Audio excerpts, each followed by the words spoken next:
Welcome back. So this is an Aethir update, a bear market edition. Powerful GPUs, computational solutions on demand. Every YouTuber and their dog were talking about this.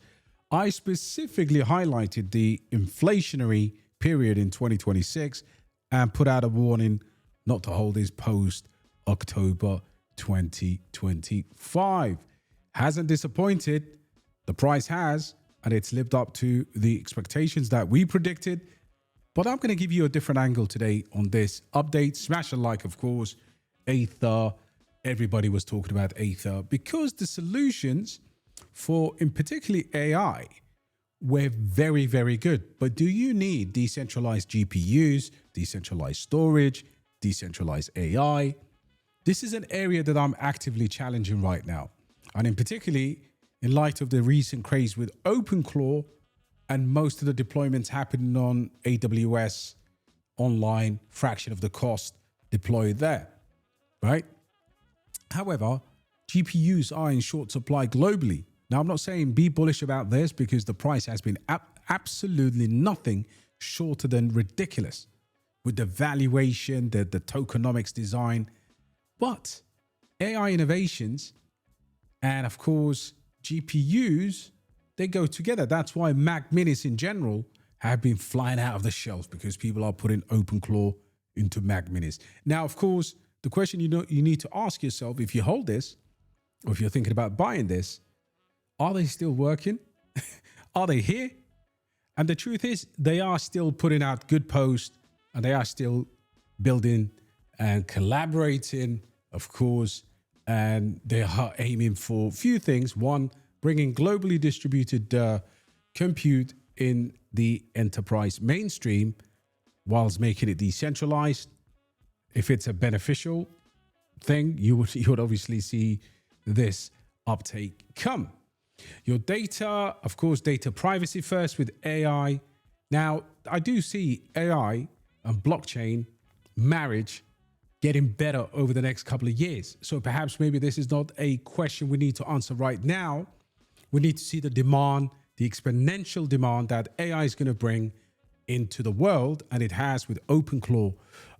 You saw the Claude Code, Claude Code developer now joining OpenAI. We're going to have, each one of us will own an AI agent. But what's the time frame here? And when I talk about decentralized, especially GPUs and storage, you've got the likes of Walrus, you've got the likes of Filecoin, Arweave. Are they really being used? Or you've got the likes of Aethir, you've got the likes of a cash network. We are going to have to bet. Of course, crypto is all about betting, but these guys are betting on LLMs, of course, privacy and AI, and they are still putting out pretty much basic updates here and there, nothing revolutionary. Where you probably saw the extraction of retail is their shit tokenomics. No doubt. What they're trying to do is noble. The emergence of this DePIN space, of course, has been re-questioned again by the emergence of stuff in the cloud. Normal people don't actually understand our industries as much as we understand it. But one thing's for sure, those that were screaming DePIN, and in particularly decentralized distributed compute have all disappeared. So right now, you don't know where to get your update on a project that you could potentially make money for you or you're interested in. That's why these bear market editions are absolutely important. If you've obviously got this far, smash a like, and we will continue with this whole entire AI race video by looking through what small wallets are doing, what large wallets are doing, and who's buying. You saw an incredible, what looks like an incredible pump here. 20% BTC, sorry, ETH, 17% BTC. That's BS because smart money, Nansen smart money tells me this is not an organic buys from the market. What you clearly see here, and if I flick on my visualizer, right, which gives me all the transaction history details, what they've done with it. What you see in here is a wallet deployed through a bot. They bought 7.58 million, creating volume, and they've sold 5.26 million. They still have 2 million net tokens, and they spent $45,000. And so far, they've received $31,000. Wash trading. However, that's not what I'm interested in. I'm interested in to see if there's any genuine volume beyond these bots. And I like wallets like this. A wallet like this is a fairly small, somebody who's potentially retail, holds a bit of BTC, holds a bit of a lot of Aethir because they've been accumulating Aethir. Okay. And I'll show you how they've been accumulating Aethir because this looks like a decent purchases. Bought here all today. Puts a standard order in through an exchange. Bought 63k, triggered 27th. Bought another 67, 63, 67. And over here, he bought another 93 and then, of course, 131. That gives him a net Aethir buys of 355,000 tokens balance, right? Now, that is an amazing sum of $2,000. You can see right here. That could potentially make him a whale if the prices go towards the $1 mark. And this is how many of these smart wallets are actually born. So you got to be gambling to a level where you believe the industry doesn't disappear and this is not the end of crypto. Clearly not. We are a very tiny sub $2 trillion, $3 trillion industry, an industry collective, and we are nothing compared to gold or stocks. So this is a very important analysis when it comes to what people that want to become smart traders are doing at the bare minimum lows. Now, bearing in mind, this is a 50% circulation right now, just under 50%, still 242 million FDV, and currently circulating is $100 million. So a couple of questions to analyze and, of course, to give you back my answer here. Here's another wallet that is for sure a kind of a retail wallet here. They obviously withdrew this 116,000 from the DEX, and then of course they bought some more, transferred out, and then they sold a little bit here, and then they obviously transferred out an additional 40, another transfer out, and today they bought in another 194,000 of these today. Now, some are traders, but mostly when we look at the bought sizes, I would probably say apart from those wallets that transfer out the ultimate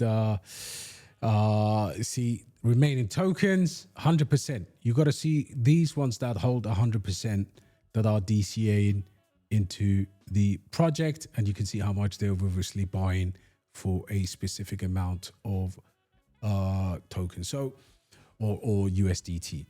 So is Aethir dead? Well, 90% down.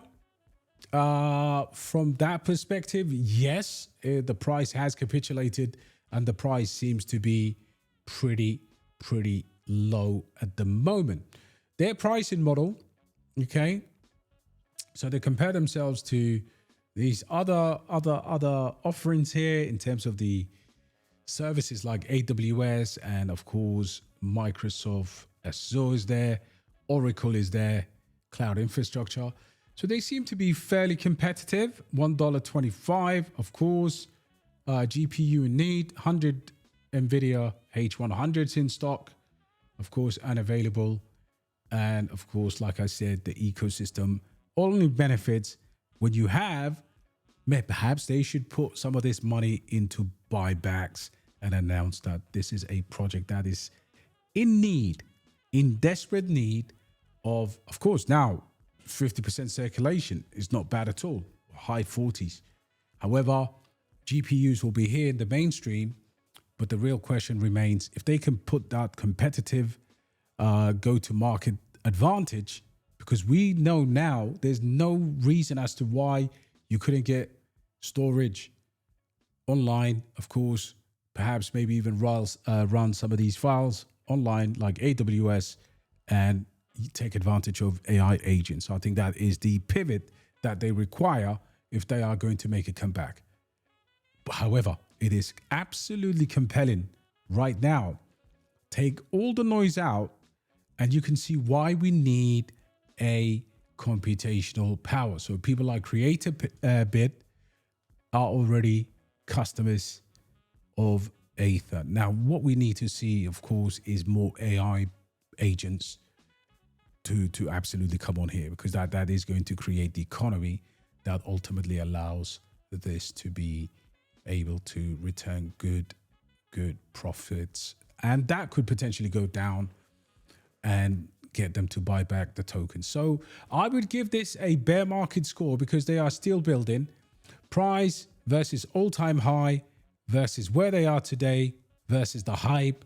This is still very much a risky project to the highest of risks. However, if you keep watching Aethir over the next, I don't know, few months, perhaps, yes, you will make money this cycle, but ultimately Aethir for me is something to keep an eye and ear on as AI agents go everywhere and people scramble for decentralized GPUs in particular to power the AI agents. So today again, look, the unlocks are relentless. Ecosystem 4 billion, airdrop. They still have all of these suckers to go, but ultimately Aethir would be a will be, unless they go under, will be a multi-cycle project. And I don't think we will see the end of Aethir as long as they are continuing to pay their staff. 95% down from its all-time high.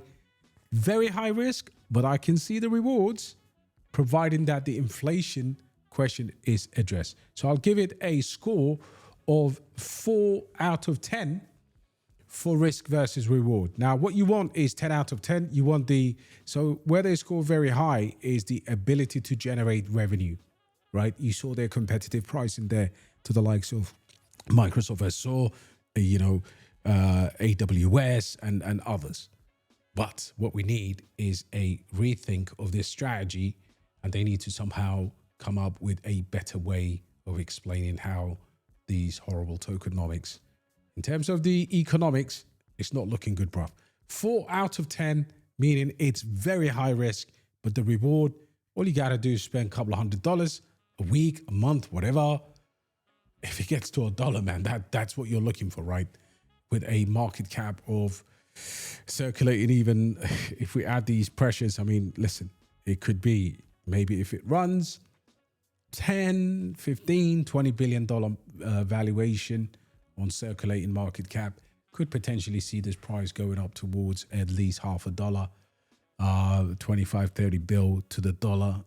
Could be doable, but at this moment in time, no volume is very limited, and what volume there is, 37 million, which is great. Most of that is coming from market makers buying and selling. Hope you liked the video. Of course, I'm not adverse at this stage to throw, say, $1,000 into it and forget about it or whatever.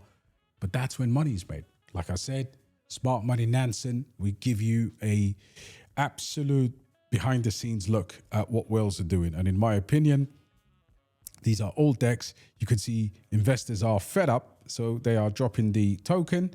However, volume slightly up on decks, market cap, because we've just had an unlock. All right, guys, 41% circulating. I stand to be corrected right there.